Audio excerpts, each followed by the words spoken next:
Greetings all, and welcome to the 56th episode of TM Technical Movement.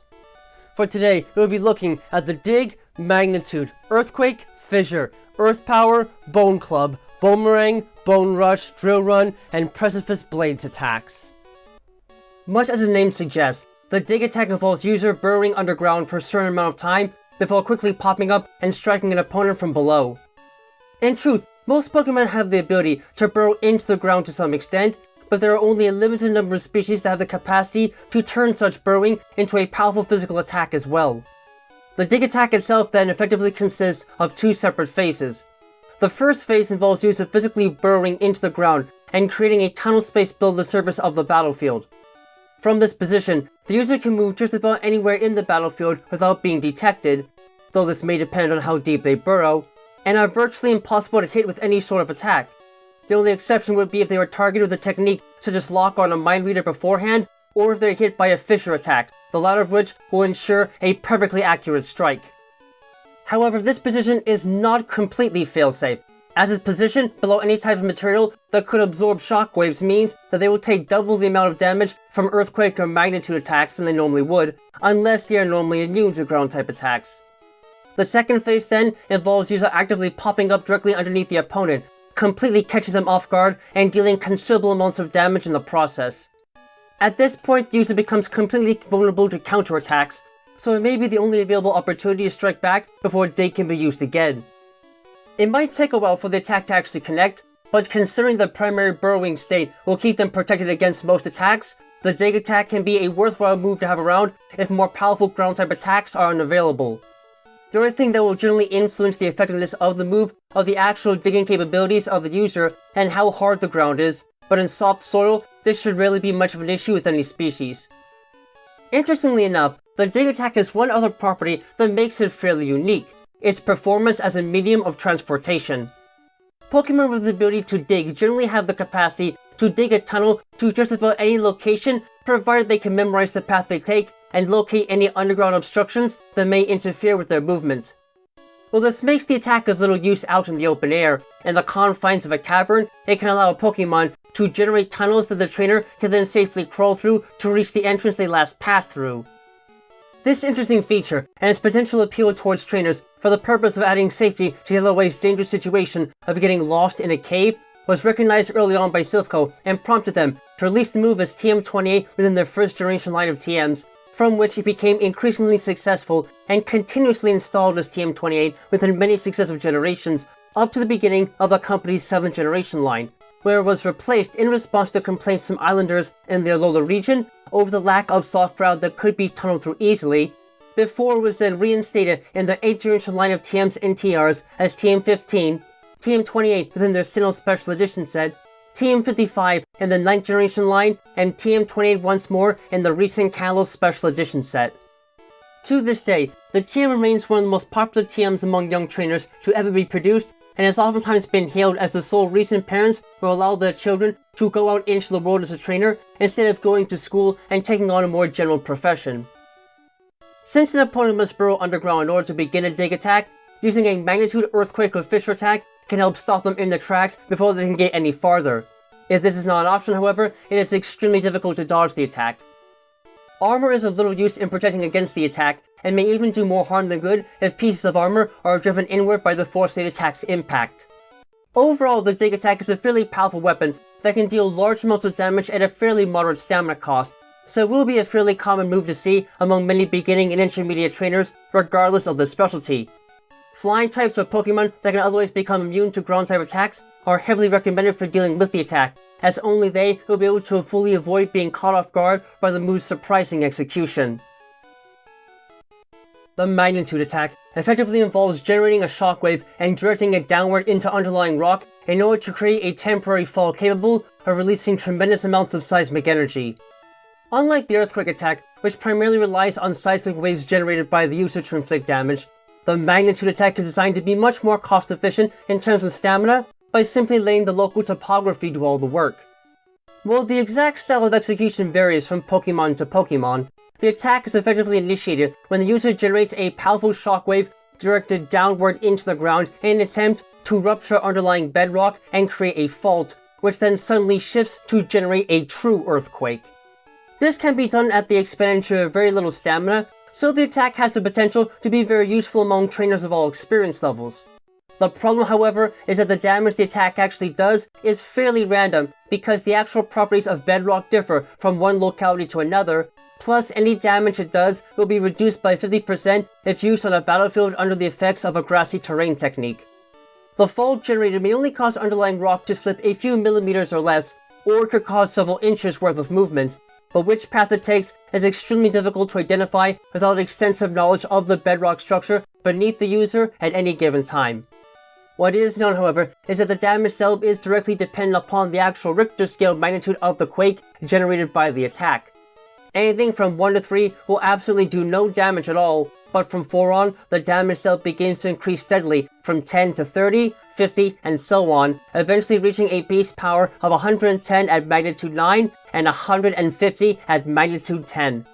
At its strongest, the magnitude attack is the most powerful physical ground type attack available to any Pokémon, but because the chances of this occurring at any given time are exceptionally low, the attack is still less reliable than similar attacks.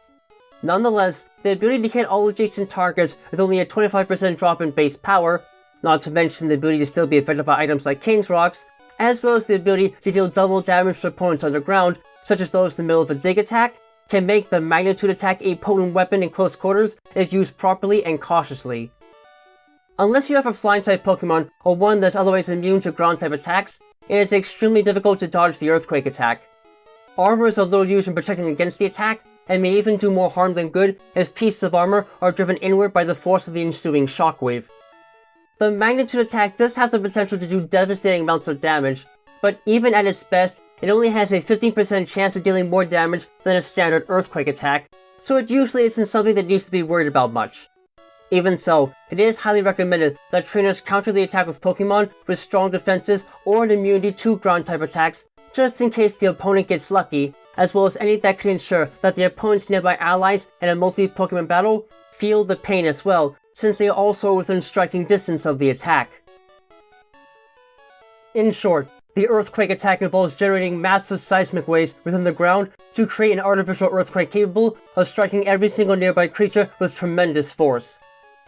As with the magnitude attack, the actual method of execution for an earthquake attack varies from Pokémon to Pokémon, but the end effect is the same in all cases. Instead of simply relying on underlying topography to create a fault able to generate massive quakes, Pokémon with the capacity to utilize the earthquake attack simply use more stamina to create an artificial quake via self-generated seismic waves guaranteed to deal massive amounts of damage equally every single time. The generation of seismic waves mass enough to create substantial damage is a laborious task, and is not easily done by just any Pokémon, so it comes as no surprise that only ground-type Pokémon are normally able to learn the attack naturally, though there are some exceptions. On average, a single earthquake attack is equivalent to an 8.5 magnitude earthquake on the Richter scale, so the damage it can do is often substantial, especially if the target is in the first stage of a dig attack, in which case it will deal double the normal amount of damage. The attack is also incredibly difficult to dodge in close quarters, and is readily affected by items like King's Rocks, so its potential for devastation in just about any traditional situation is extremely high. The only drawbacks that come with the attack is that its damage potential is reduced by 50% when used under a battlefield under the effects of the grassy terrain technique, and it strikes all nearby targets equally in battle, which means that any nearby partner Pokemon can also be damaged. Since the attack experiences a 25% drop in base power under such cases, which is a small penalty for being able to strike multiple targets though, the impact is still more than survivable. Although fairly simple in its operation, the earthquake attack was recognized early by Silphco as a potential moneymaker for its extreme versatility and was released as TM26 within their first generation line of TMs, and thus TM26 in almost all other successive generations, including the Sinnoh Special Edition set. To this day, it remains one of the company's most popular converted moves and is unlikely to ever lose popularity in the near future, as was even converted into TR10 for the company's first line of TRs before becoming TM149 for the 9th generation line of TMs and TM69 for the recent Kalos Special Edition set. Unless you have a flying type Pokemon or one that's otherwise immune to ground type attacks, it is extremely difficult to dodge the earthquake attack. Armor is of little use in protecting against the attack, and may even do more harm than good if pieces of armor are driven inward by the force of the ensuing shockwave.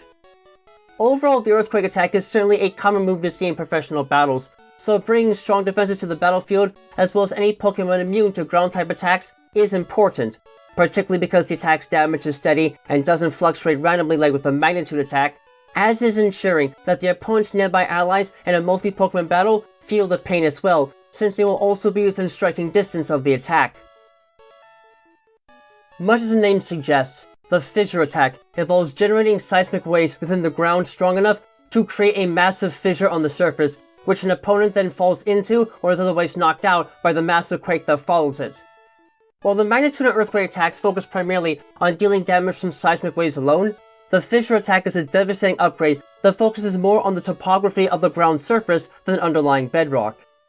In effect, the Fissure attack could be considered to be an extremely shallow, self-generated earthquake that is close enough to the surface of the ground for a massive fissure to be formed.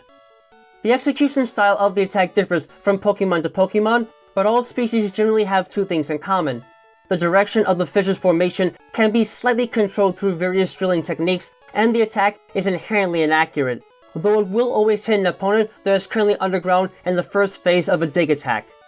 Because the degree of fissure manipulation is rather strict, most opponents can easily dodge the ensuing fissure without even having to worry about moving out of the way. However, there is a fear factor associated with this attack that is dependent upon the experience level of the opponent and the user.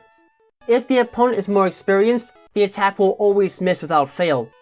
As the difference in experience begins to tip more and more in the user's favor though, it becomes more difficult for the opponent to not panic and easier for a user to carefully lock onto them and direct a fissure attack straight at them.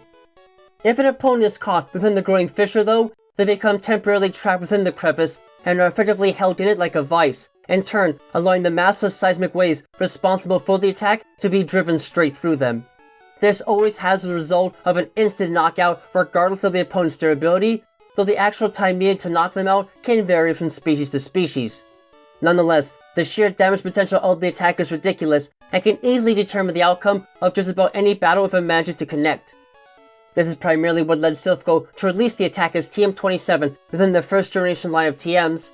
as well as the fact that they were blackmailed into doing so, as Giovanni of Team Rocket was the original creator of the TM, but the move was decommissioned afterwards when the presence of Team Rocket was removed from the Kanto region and the company realized how unfair the attack's capabilities actually were. Due to its exceptionally low accuracy rate, dodging the Fissure attack should be fairly easy even for smaller Pokemon, and should be the only logical measure taken to avoid the attack. As long as the opponent isn't at the same level of experience as your own Pokemon or higher, there should be nothing to worry about. If this is not the case, however, the only useful strategy that can be used is to run like heck and hope that the attack misses. Otherwise, there is absolutely nothing capable of preventing the attack from knocking out your Pokemon instantly. In essence, the Earth Power attack involves generating seismic waves capable of superheating rock to the point where it literally erupts from the ground directly beneath the opposition. Even though the Earth Power attack follows the same basic principles as the Earthquake attack, in that it relies on shockwaves generated by the user to deal damage, the way in which the damage is actually done is far different. This is because the shockwaves generated by the user possess a much shorter wavelength and thus a much higher frequency than the waves responsible for an Earthquake attack. When concentrated, this has the effect of partially melting the ground the shockwaves flow through. This melt then quickly rises above the ground and erupts through the surface rapidly. Although it could be seen as a small-scale version of the eruption attack, the move's properties are completely different because it is the ground producing the lava and not the user. As such, the attack is still technically classified as a ground-type attack. While the actual damage potential of the attack is lower than that of an Earthquake attack, the sudden introduction of hot lava onto armor or flesh seems to have an effect on the resistance against special attacks an opponent may possess. In short, the attack has a 10% chance of lowering the target's special defense stat every time it hits.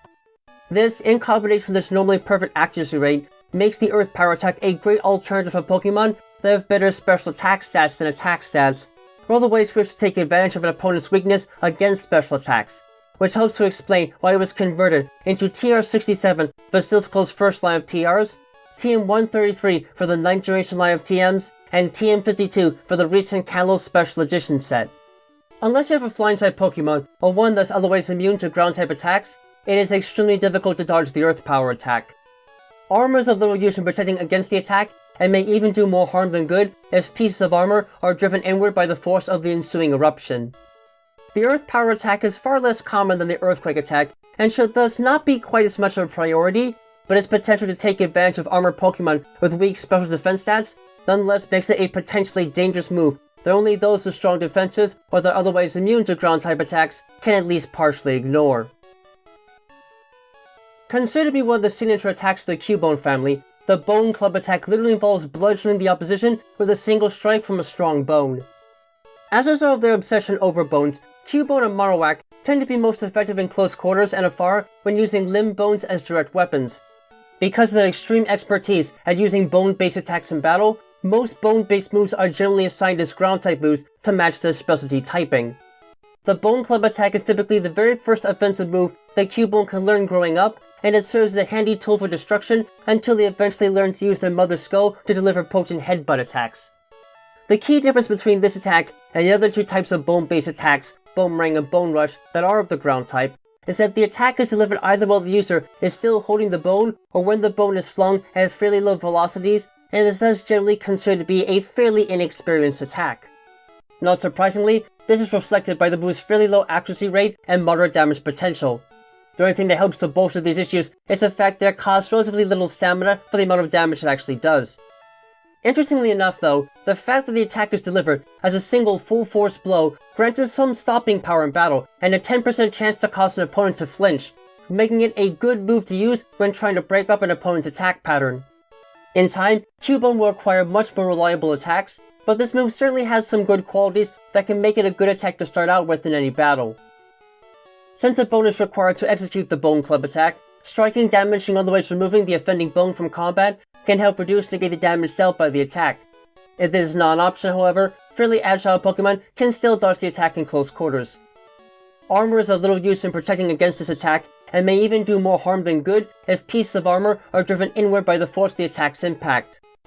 Overall, the Bone Club attack is an unlikely move to see outside of battles against young Cubone, so it really shouldn't be too much of a concern. If it is an issue though, strong defenses and evasive tactics are recommended to negate the move's effectiveness as much as possible. Also considered to be one of the signature attacks of the Cubone family, the Bonemerang attack literally involves throwing a sturdy bone at an opponent in such a way as to make it strike them twice in the air before returning to the original thrower.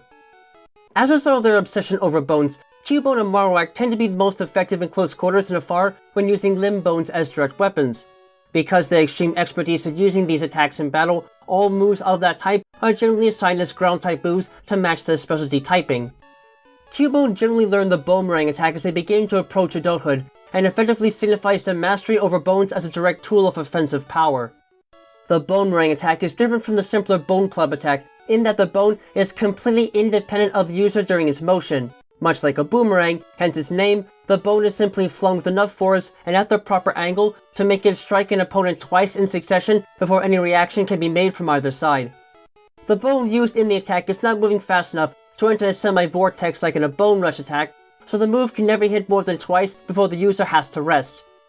At the same time though, this also apparently doubles the damaging power of each individual blow, in turn making the attack as powerful as a single Earthquake attack in practice. The move is only slightly more accurate than a Bone Club attack, and it requires twice as much stamina to use, but for trainers experienced enough to understand the move's benefits, like the ability to maintain the effects of items like King's Rocks despite technically being a projectile attack, the Bonemerang attack more often than not proves to be an effective tool for defeating a single Pokemon in battle with both precision and quickness. It is lastly noted that because the attack actually strikes multiple times in a short period of time, it can be used to override the effects of the sturdy ability and items like the Focus Sash or Focus Band, as well as amplify the effects of the weak armor ability. Since a bone is required to execute the Bonemerang attack, striking damage and otherwise removing the offending bone from combat can help reduce and negate the damage dealt by the attack. If this is not an option, however, moderately agile Pokemon can still dodge the attack with enough room.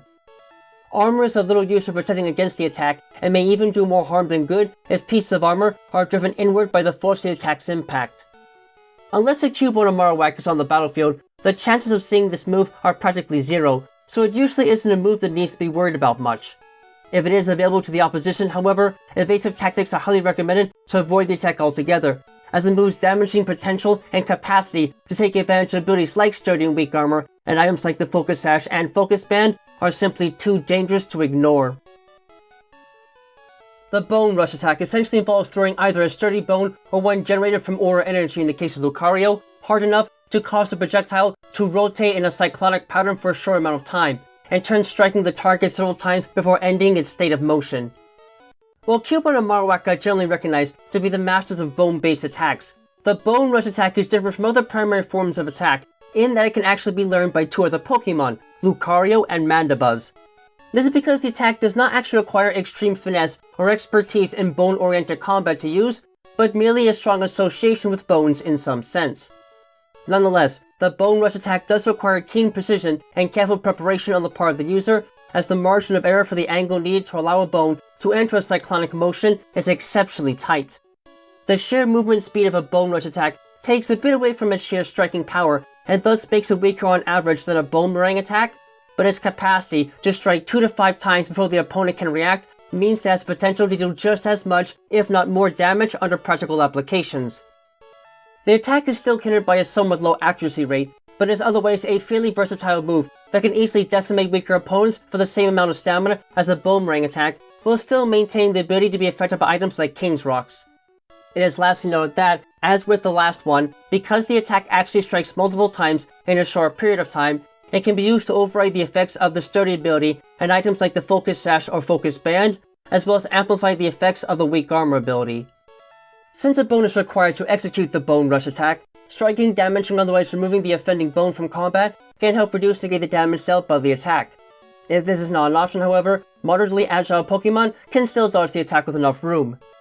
Armor is of little use in protecting against the attack, and may even do more harm than good if pieces of armor are driven inward by the force of the attack's impact. The Bone Rush attack is a fairly specialized move that requires plenty of skill in using bones as a weapon, so it's unlikely they will be seen much in professional combat. Nonetheless, evasive tactics are still highly recommended if the opponent does happen to have access to this attack, as its damage potential and capacity to take advantage of abilities like Sturdy and Weak Armor, as well as items like the Focus Sash and Focus Band, make it a powerful weapon that can easily decide the fate of an intense battle. The Drill Run attack basically involves striking the opponent with a hard point to penetrate of some sort while rotating at high speeds. While it seems counterintuitive, the Drill Run attack operates almost exactly like the Drill Peck attack, in that the user is rotating a sharp-pointed object at high speeds. The only real difference, aside from the appendage being used, is that the Drill Run attack involves rotations at slightly higher speeds. It appears that there is actually a force threshold that separates the two attacks from one another. Once that threshold is passed, the technical features of the move change rapidly. With the Drill Run attack, the damage done is actually enough to cause micro-fractures within hard armor, in turn making it super effective against rock and steel types and leaving it to be classified as a ground type move. In addition, the increased rotational speed causes an increased pain response within the nerves of the opposing side, in turn increasing the chances of the attack scoring a critical hit. However, this increased rotational speed also makes the attack slightly unwieldy and less accurate than the standard Drill Peck attack, but in the long run, this is rarely much of an issue. Despite its similarities to the Drill Peck attack, however, the Drill Run attack can only be naturally learned by a few non-ground type Pokemon, but is nonetheless a powerful tool if available to them, helping to explain why it was made into TR-87 for Silphical's first line of TRs, as well as TM-106 for the 9th generation line of TMs. Since the Drill Run attack generally requires the user to be rotating at least one part of their body at high speeds, it is extremely difficult to stop the attack with physical force alone, though exceptionally agile Pokemon can still dodge the attack in close quarters. Armor is of little use in protecting against the attack, and may even do more harm than good if pieces of armor are driven inward by the force of the attack's impact. The Drill Run attack might not be the most common of attacks among ground types and Pokemon in general, but it is more than capable of inflicting critical damage on anything that it manages to hit. As such, strong defenses and perhaps some form of protection against critical hits are highly recommended for countering the move's most dangerous attributes. Considered to be the signature attack of Groudon, the Precipice Blades attack involves user attacking its opponent with a series of jagged rock and crystal spires from deep inside the earth. As the living embodiment of the land, Groudon has access to a wide variety of ground, fire, and even grass-type attacks, but its true power is demonstrated perfectly with this monstrous move. The Precipice Blades attack is completely unique to Groudon as a result of its ability to literally bake the earth dry and manipulate tectonic forces with strange psychokinetic power that still defies modern explanation. In short, the Precipice Blades attack consists of a series of massive, jagged rock and crystal spires that Groudon summons forth from the ground to pierce the surface and in turn impale any creature that is standing above them. The composition of these spires seems to indicate that they actually come from deep inside the crust of the earth near the mantle, so the fact that Groudon can literally force them up to the surface is an impressive feat that currently defies scientific explanation. It can take a little bit of time for Groudon to force these spires up to the surface, so this move does not have the best accuracy rate, but it more than makes up for this, however, in that so many spires are forced upwards at a time that the attack can strike all nearby opponents while only suffering a 25% drop in base power for hitting multiple enemies, in turn making it a devastating weapon to use when in a multi-Pokemon battle. The fact that this attack is hypothesized to be additionally affected by items like King's Rocks only makes it that much more of a threat and something more than worth fearing in battle. Unless you have a flying type Pokemon or one that is otherwise immune to ground type attacks, completely avoiding the Precipice Blades attack is easier said than done. It can, however, be dodged by fairly agile Pokemon given enough time and as long as they are not offset by the intense quake that this attack generates as the spires move towards the surface. Armor is of little use in protecting against the attack and may even do more harm than good if pieces of armor are driven inward by the force of the attack's impact.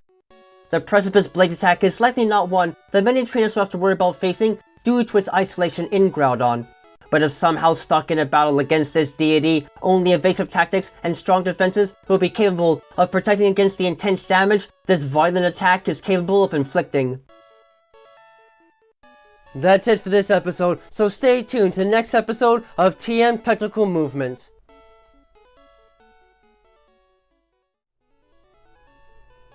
Thank you all for watching this video. It is a great pleasure to share with you all the fruits of my research and all the positives it gives to understanding the wonderful creatures we call Pokemon and how their powers and behaviors function in their world. If you enjoyed this video and would like to see more work like it, please give a like, comment, and or subscribe to the channel so you can get regular notifications on when new content is being uploaded. You can also find links to my DeviantArt page, Patreon, and Discord server in the description below. Please, join me on this road to seeing what the world of Pokemon has to share with us, and the many mysteries and wonders that keep us all coming back for more.